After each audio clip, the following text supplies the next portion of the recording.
2023年11月4日，投资大师巴菲特领衔的伯克希尔哈撒韦公司发布了2023年3季度的财务业绩报告。本次财经快讯由 Ruthie 为您带来。财报显示，伯克希尔第三季度实现营收932.1亿美元，好于市场预期891.82亿美元，去年同期为769.3亿美元。三季度净亏损127.7亿美元，之前一个季度净利润为359.1亿美元，这是今年来公司首度季报亏损。巴菲特最看重的盈利指标，运营利润为107亿美元，较上年同期的76.5亿美元同比增长40.6%，远超市场预期的89.5亿美元，季环比增长7.1%。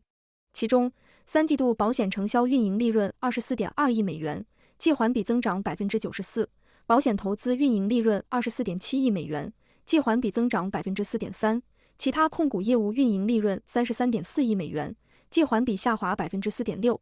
非控股业务运营利润2.26亿美元，季环比下滑58%。保险业务创造了48.9亿美元的利润，因为该扣汽车保险公司和在保险公司在2022年亏损后赚钱，而利率上升则增加了在美国地区的收入。虽然伯克希尔的运营利润大幅增长，但该集团确实承认疫情的负面经济影响，以及地缘政治风险和通胀压力。Berkshire 在财报中表示，在不同程度上，我们的运营业务受到了政府和私营部门减轻新冠的不利经济影响的行动，以及地缘政治冲突的发展、供应链中断和政府减缓通货膨胀的行动的影响。目前无法合理估计这些事件对长期的经济影响。不过，伯克希尔股权证券持仓的投资收益在第三季度出现了241亿美元的巨额投资亏损，而前三季度收益235亿美元。这是由于其持有的苹果股价下跌所致，苹果股价在该季度下跌了11.7%，但此后反弹了3%以上。伯克希尔拥有1568亿美元的苹果股份。会计规则要求其收益中包括其投资价值，截至本季度末投资额为3410亿美元。上个季度，他表示其股票投资组合价值3530亿美元。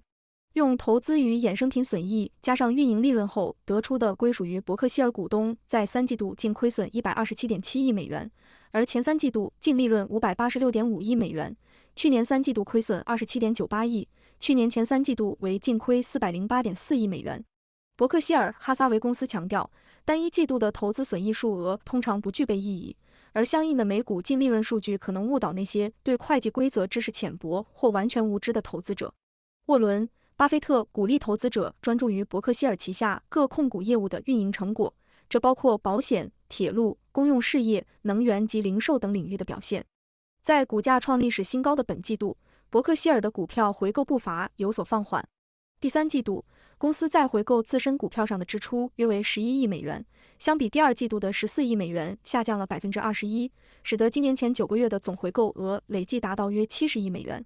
截至第三季度末，伯克希尔持有的现金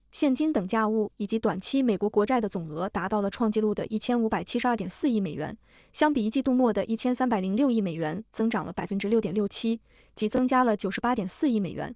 公司将大量现金投资于收益率超过5%的美国国债中。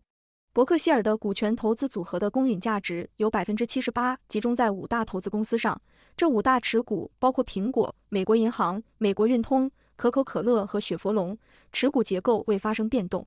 截至报告期末，伯克希尔对美国运通的投资市值为226亿美元，对苹果的为1568亿美元，美国银行283亿美元，可口可乐224亿美元，雪佛龙186亿美元。同时，伯克希尔还对食品巨头卡夫亨氏和能源公司西方石油有较大比例的投资。伯克希尔的 A 类股在周五交易结束时报534132美元，今年迄今涨幅接近14%，与标准普尔500指数的涨势不相上下。股价在9月19日创下历史最高点后，已从峰值回落约6%。